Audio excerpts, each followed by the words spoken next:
Salut!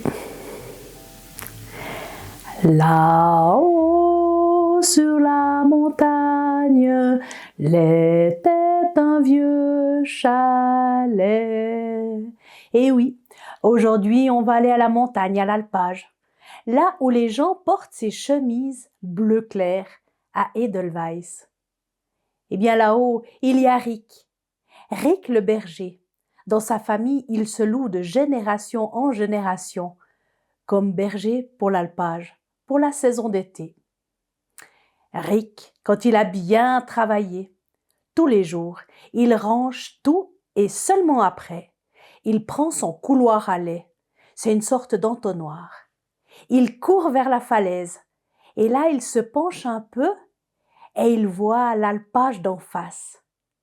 Et alors, il prend son entonnoir, son porte-voix improvisé. Rosaline, je t'aime. Et l'écho lui répond, me. Rosaline, bonsoir. Et seulement après, il rentre au chalet.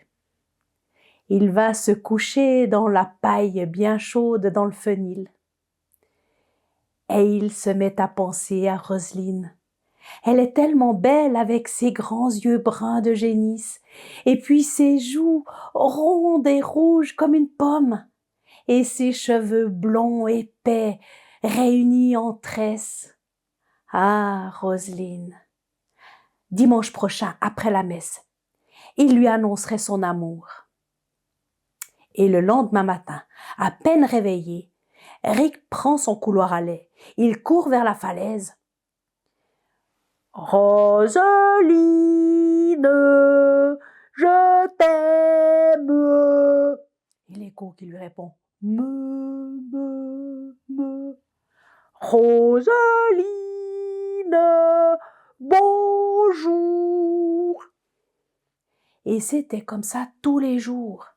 Et le dimanche suivant, il attendait Roselyne à la sortie de la messe. Elle le regardait même pas. Au contraire, elle était avec ses copines, elle leur donnait un coup de coude et puis elle leur disait « Non mais tu te rends compte ce gros lourdeau là? Tous les matins il me réveille, en tout cas je peux te dire que j'ai pas besoin d'un coq pour me réveiller le matin. Sans faute, au petit matin, il est là, il crie avec cette voix de cresserelle. Quel nigaud, c'est pas possible !» Alors Rick, il se dit que quand même c'est pas une voix qui fait un homme ou bien. Et il part tout seul au bistrot d'en face boire l'apéro. Puis après, il remonte à l'alpage. Mais le soir, quand le soir arrive, il peut pas s'empêcher. Il prend son couloir à lait, il court à la falaise. Rosaline, je t'aime. Me. Rosaline, bonsoir. Ça aurait pu durer comme ça pendant des années. Mais une nuit, alors que Rick dormait profondément, il s'est fait réveiller par des voix d'hommes. Alors il ouvre les yeux et il voit des silhouettes, des ombres faites par le feu, mais les ombres, elles étaient sur le mur. Alors il se rapproche du bord du fenil, il regarde. Il y a là 3 hommes. Il y en a un énorme rouquin avec une tunique avec un capuchon rouge. Puis juste à côté, il y en a un tout maigre avec une barbichette noire et puis il a un paletot vert. Puis le petit dernier, il est tout jeune, un peu pâle, blond, et il est tout habillé en blanc. Alors le grand rouquin, il est en train de mettre le chaudron sur le feu, et puis il y a le petit blanc qui est en train d'amener les boys avec le lait, tout le lait de la journée. Il verse le contenu des boys dans le chaudron. Pendant ce temps-là, le noir, il souffle pour attiser le feu. Et puis voilà que le rouquin jette une poignée de présure dans le lait. Il va chercher un tranche-cahier Et la masse commence à prendre. Alors le rouquin, il est en train de casser la masse avec son tranche-caillé et jusqu'à ce que ça soit comme des petits grains de riz. Et pendant ce temps, le jeune homme, le blond, il sort. Et on entend une voix envoûtante. Lioba, lioba, porario.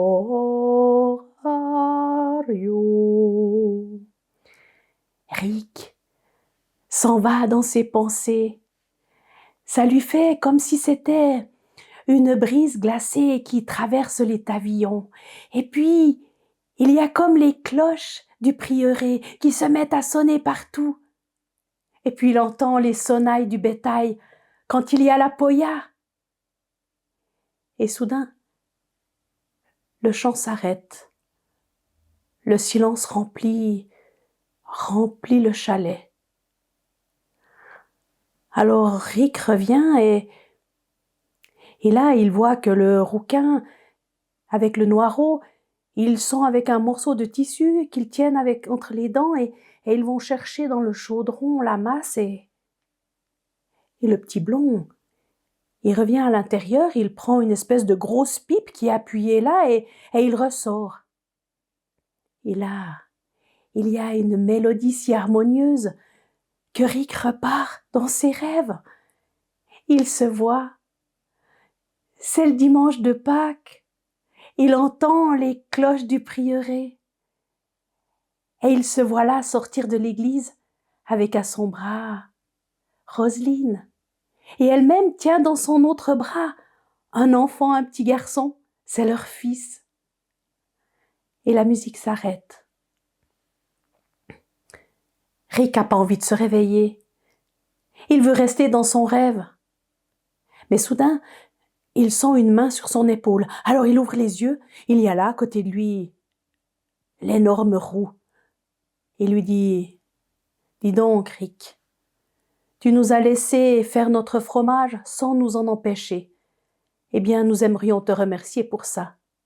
Chacun de nous a une proposition. Tu pourras choisir laquelle te fera plaisir. Viens, descends. » Alors Rick est descendu du fenil par l'échelle et quand il s'est retrouvé devant les trois hommes, le roux avait un seau avec un liquide rouge dedans et le vert avait un liquide vert dans son seau et le petit jeune blond avait du liquide blanc. Alors le rouquin a dit « Eh bien, tu vois, si tu bois le petit lait que j'ai là dans mon seau, tu auras 100 de vaches et une belle ferme. » Rick s'est dit « Ça, ce serait intéressant. Si je pouvais avoir tant de vaches et une belle ferme, Roselyne, elle voudra me marier. » Et puis l'homme vert a expliqué que son petit lait vert serait bien plus intéressant, parce que les vaches, elles peuvent attraper une épidémie et être exterminées les 100 en même temps. Et puis un incendie de chalet, c'est assez courant. Eh bien, lui, il pouvait lui offrir des millions. Chaque fois que Rick mettrait sa main dans sa poche, il pourrait en sortir de l'argent. Rick se disait, ça c'est encore mieux. Je pourrais acheter des robes et puis des bijoux à Roselyne, elle aimera ça. Et puis s'est retourné vers le petit jeune blond et lui a dit, et toi, qu'est-ce que tu as à me proposer? Le jeune homme a dit, eh bien moi, je peux t'offrir la musique, comme celle que tu viens d'entendre. Sans hésiter, Rick a dit, je veux la musique. Il a pris le seau avec le petit lait blanc et il l'a bu les yeux fermés. Ensuite, il s'est essuyé le bord des lèvres, mais quand il a ouvert les yeux, les trois hommes avaient disparu. Mais il n'avait pas rêvé, Rick. Il y avait là le fromage qui goûtait dans les moules. Et puis dans le coin de la maison, il y avait cette grande pipe. Alors Rick s'est dirigé vers la pipe, il l'a prise, il a couru vers la falaise et il s'est mis à jouer de la musique. Le dimanche suivant, il attendait devant l'église.